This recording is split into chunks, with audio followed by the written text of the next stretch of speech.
concept of adaptive reuse.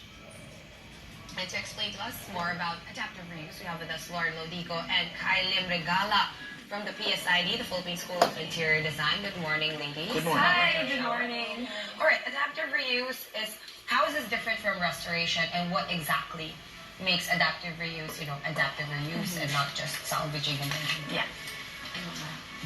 So adaptive reuse is really more of the process of taking into old structures and old buildings and to repurpose it for another purpose other than which it was built for. And the difference really being that between restoration or renovation rather is that we have the responsibility of keeping intact the integrity of the design, and especially when this design was built in the period that it was built in. Because so like if it's a neoclassical building from like the 1920s, you have to keep it in that same style, both externally and internally. Yes, and as much as possible not to destroy any of the different elements, such as design in the facade, detail in the ceiling, some finishes and characteristics around the space. As much as possible, we keep it intact. Right. Maybe you could give us an example of a project that uses this concept. What project or projects can you tell us about? I think the museum, right? The National Museum, the two national museums, they were government buildings. So is that what? Yes, that's one of the more basic kind of example, but people are getting more creative nowadays. So, for example, ancestral houses. You'd think that they just sit in a village or in an old city, but for example, in Poblacion, which is very in right now. In Makati. Yes, in Makati. One in particular called La Casita Mercedes, that used to be an ancestral house. Is that the bed and breakfast? Yes, it's a bed and breakfast. White one? Yeah, okay. So I have noticed that because it's quite pretty. Yes, so it's quite popular now. So what they did was, of course, they maintained the interiors and the exterior facade of the place, but at the same time, they now created it as a welcoming space for tourists, for locals, and for the local party goers as well. They can with working air conditioners. Yes, very and important. plumbing. Okay, so actually I've read a lot of stuff about adaptive reuse, and one of the key issues that people bring up is sometimes people don't go this path because it actually can get more expensive. Yes, right. So how do we work around this? I mean, I'm sure there's Filipino ingenuity that can come into play. Yeah, we have to do more research because we're not just doing research about the historical and cultural values of the building, but also the materials. For example, like the buildings in Intramuros, the materials has been like 400 years or more, so you cannot just drill and do something. So you have to really do extensive research on what materials you can do to adapt to that and make it to current.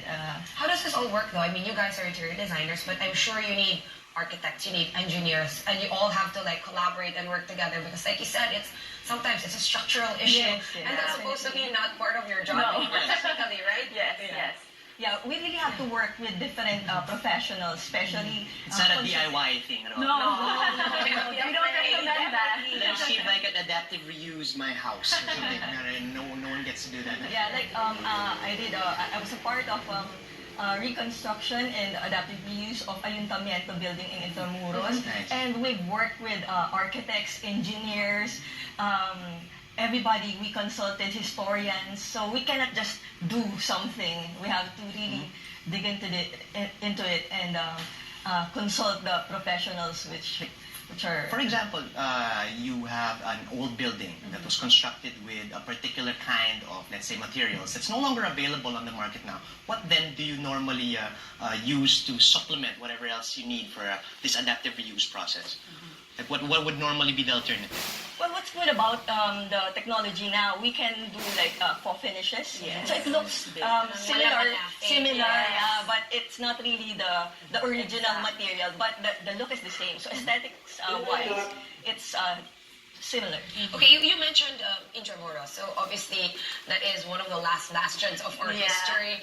I know that they have restored or whatever, tried to revive some of the tunnels and sometimes I notice like the bricks are like not matching. Like they use clay bricks whereas the bricks are, I don't know, limestone or some sort of gray stone. So is there still any repairing that can be done? I mean, can you eventually remove the clay bricks, the orange ones, and put in like a more matching kind of brick in the future? Is that still Well, possible? definitely, I think we can. Nothing is impossible, and just take some work and details on it. So somebody should take action, and then, of course, it's not the one is already well dated and already have those antique effect on it, but.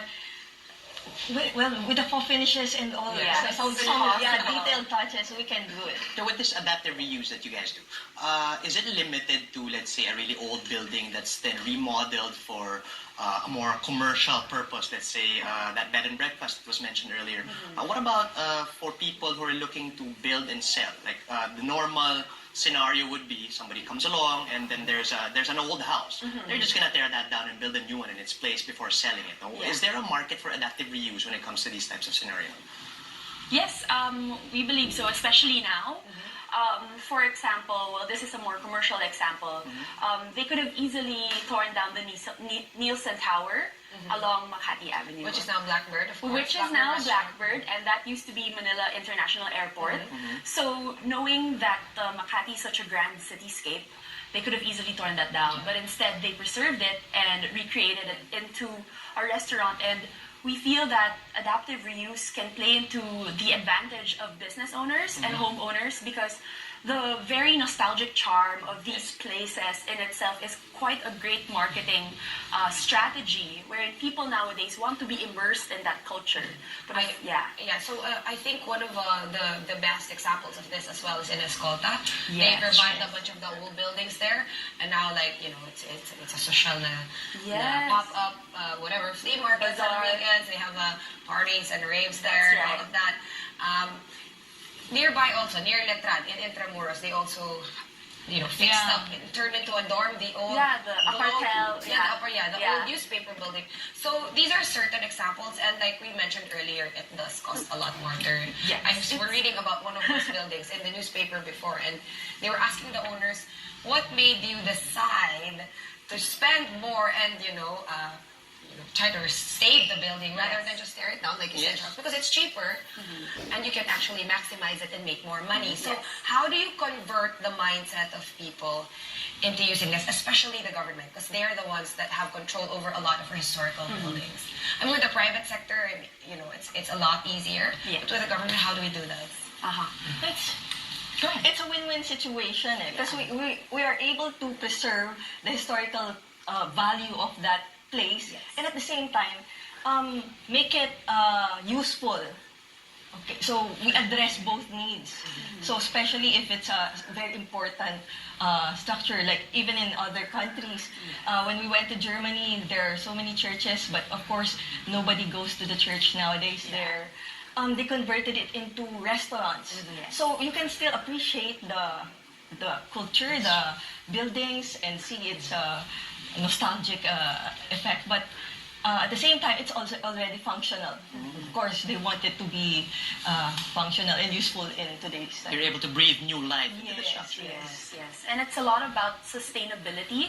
So instead of making it more expensive, actually, like tearing down the old building, there is a lot in store for whoever wants to take over that building just to build within what's already there.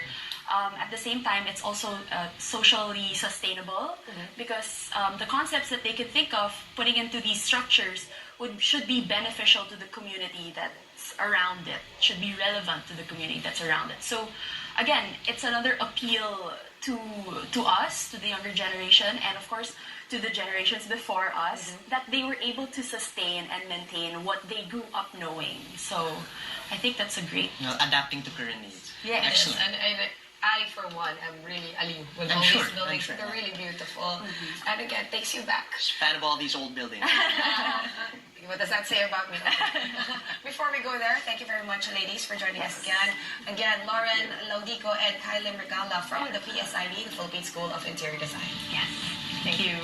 We're going to pause for a quick break, but as soon as we return,